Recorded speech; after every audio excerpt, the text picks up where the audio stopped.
Your feelings are not just yours. They are a resource, mined, refined, and traded in the invisible economy of human influence. Every day, often without realizing it, you are being guided towards specific emotional states by people, institutions, and systems that benefit from your anger, your fear, your hope, or your loyalty. This is not merely about individual acts of persuasion. It is about a systematic, often industrialized exploitation of emotional vulnerability for the purposes of power, profit, and control. When a politician stokes your outrage, a marketer cultivates your insecurity, or a partner weaponizes your affection, they are performing a kind of emotional alchemy, transforming your raw, authentic feelings into a predictable, controllable reaction that serves their agenda. We are wired for this susceptibility. Our evolutionary need for belonging, our cognitive biases toward authority and consistency, and our profound capacity for empathy, these beautiful human traits become the very levers that manipulators pull. The process is so normalized that we often mistake the puppet strings for our own impulses, believing we are moving freely when we are, in fact, being danced toward a predetermined end. This is the central paradox of emotional life in a connected world. Our greatest strength, our ability to feel with and for others, has been reverse-engineered into a profound liability. In this exploration, we will map this hidden terrain. We will employ the metaphor of emotional cartography, the practice of charting how manipulators navigate your inner landscape, learning their routes and landmarks so you can reclaim sovereignty over your own heart. To understand how people manipulate your emotions is not to embrace cynicism, but to build discernment. It is the first essential step toward transforming from a marionette whose strings are pulled by unseen hands into an architect of your own authentic emotional experience. Our susceptibility to emotional manipulation is not a flaw, but a feature of our human design, an evolutionary inheritance that now operates in a world far more psychologically complex than the one for which it was originally crafted. At our core lies a deep-seated need for social belonging. For our ancestors, exclusion from the tribe meant almost certain death. This primal fear of rejection and yearning for acceptance creates an invisible fault line in our psyche, a place where manipulators can apply pressure by threatening withdrawal of affection, approval, or group membership. This social wiring is amplified by a suite of hardwired cognitive biases. We naturally defer to authority, the authority bias, seek information that confirms our existing beliefs, the confirmation bias, and allow a single positive trait to color our entire perception of a person, the halo effect. These mental shortcuts, designed for efficiency, become predictable entry points for influence. A charismatic leader, a beloved brand, or an intimate partner can exploit these biases to bypass our critical thinking and speak directly to our instinctual trust. Furthermore, the very mechanism that connects us, empathy, can be turned against us. Our capacity to feel what others feel is a bridge for genuine connection, but a manipulator can use it as a one-way mirror, studying our reactions to craft more effective emotional triggers while offering only calculated vulnerability in return. This empathy exploitation paradox is at the heart of our vulnerability. Our greatest gift for relationship becomes the very tool used to engineer our compliance. Armed with an understanding of our innate vulnerabilities, the emotional manipulator employs a refined and often ruthless set of techniques. These methods are not random. They are calculated acts of psychological engineering designed to bypass reason and commandeer feeling. Among the most devastating is gaslighting, a systematic campaign to make you doubt your own memory, perception, and sanity. By contradicting facts, denying events, or labeling your reactions as crazy or oversensitive, the manipulator aims to demolish your trust in your own mind, making you dependent on their version of reality for stability. Equally potent is the cycle of idealization and devaluation, often seen in love bombing followed by withdrawal. This creates a powerful neurochemical addiction, flooding you with attention and affirmation before abruptly withholding it. You are left chasing the high of their approval, working tirelessly to regain the initial paradise they manufactured, effectively training you to earn their affection.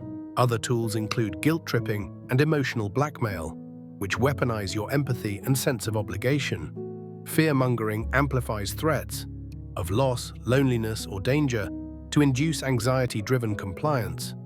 Triangulation introduces a third party to foster jealousy or competition, keeping you off balance. Each technique shares a common goal: to destabilize your emotional equilibrium and position the manipulator as the sole source of resolution, thereby securing your dependence and control. Emotional manipulation is not confined to shadowy figures or overtly abusive relationships. It thrives in the very architecture of our daily lives, woven into systems and relationships where power dynamics are inherent. Each context employs the core toolkit, but tailors it to specific vulnerabilities and rewards. In intimate and family relationships, manipulation often wears the mask of love or concern.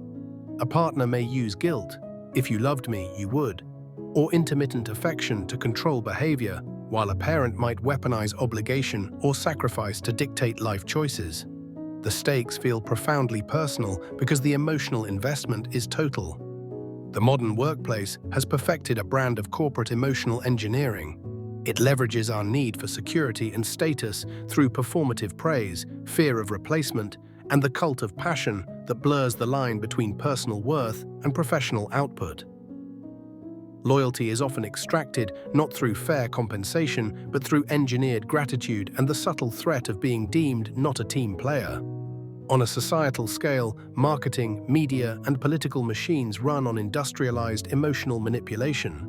Advertisements sell products by first selling anxiety about your body, your social standing, your future. Political campaigns trade not in policy, but in manufactured outrage and tribal fear, herding voters not with reason, but with waves of collective emotion. In these vast systems, you are not a person, but a demographic, a data point in an algorithm designed to predict and trigger your most profitable reactions. The true cost of emotional manipulation is measured not in moments of distress, but in lasting neurological change. When systematically exploited, our emotional responses can be chemically and structurally hijacked, forging mental pathways that serve the manipulator's control. This process often creates a trauma bond, a powerful and destructive attachment rooted in cycles of intermittent reward and punishment. Much like the mechanism of addiction, the brain becomes dependent on the intense highs of reconciliation or approval following periods of devaluation or withdrawal. This cycle floods the system with dopamine during the reward phase and cortisol during the stress phase, forging a neurological link between the manipulator and our core survival circuitry. Breaking free then feels not just emotionally painful, but physiologically threatening. Simultaneously, chronic manipulation leads to the erosion of personal boundaries at a neural level. When saying no is consistently met with punishment or emotional abandonment, the brain learns to associate self-assertion with danger. Over time, the prefrontal cortex, responsible for decision-making and boundary setting, can become subdued, while the amygdala, the fear center, remains hypervigilant. This rewiring results in a state of learned helplessness and identity fragmentation, where your sense of self becomes contingent on anticipating and meeting the manipulator's needs to maintain a fragile equilibrium. Your internal world is gradually colonized, leaving you a stranger in your own mind. The journey from target to sovereign begins with the essential work of detection. To disarm emotional manipulation, you must first become a skilled observer of your own internal landscape and the subtle patterns of interaction around you. This is the practice of forensic self-awareness. Begin with bodily wisdom. Your nervous system often registers manipulation before your conscious mind can articulate it. A tight stomach, a sudden headache, a shallow breath, or a sinking feeling. These somatic signals are your first line of defense. Learn to pause and inquire, what just happened to trigger this visceral response? Next, employ pattern recognition. Emotional manipulation is rarely a single event. It is a repeating cycle. Map your interactions. Do you notice predictable sequences of flattery followed by criticism, crisis followed by rescue, or tension followed by conditional relief? Track these rhythms in a journal. The pattern, once named, loses its power to masquerade as randomness. Crucially, perform the discrepancy test. Compare the individual's words with their consistent actions, their public persona with their private behavior. Trust the gap. When someone professes love but causes chronic anxiety or champions integrity while engaging in deceit, the contradiction is evidence, not confusion.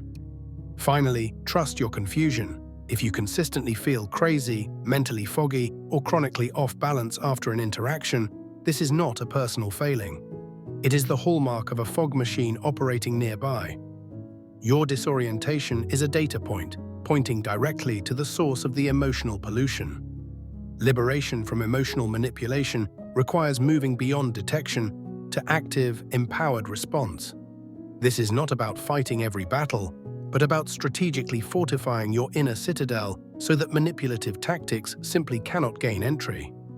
The foundational skill is the pause principle. Before reacting, consciously insert space between a triggering statement and your response. This simple act, a breath, a count to 3, or a phrase like, "let me think about that," disrupts the manipulator's script and returns agency to you. It shifts you from a reactive state to a responsive one, where choice becomes possible. From this place of pause, you can build and enforce clear boundary architecture. Boundaries are not walls, but gates. You decide what enters and what exits. Practice clear, non-negotiable statements.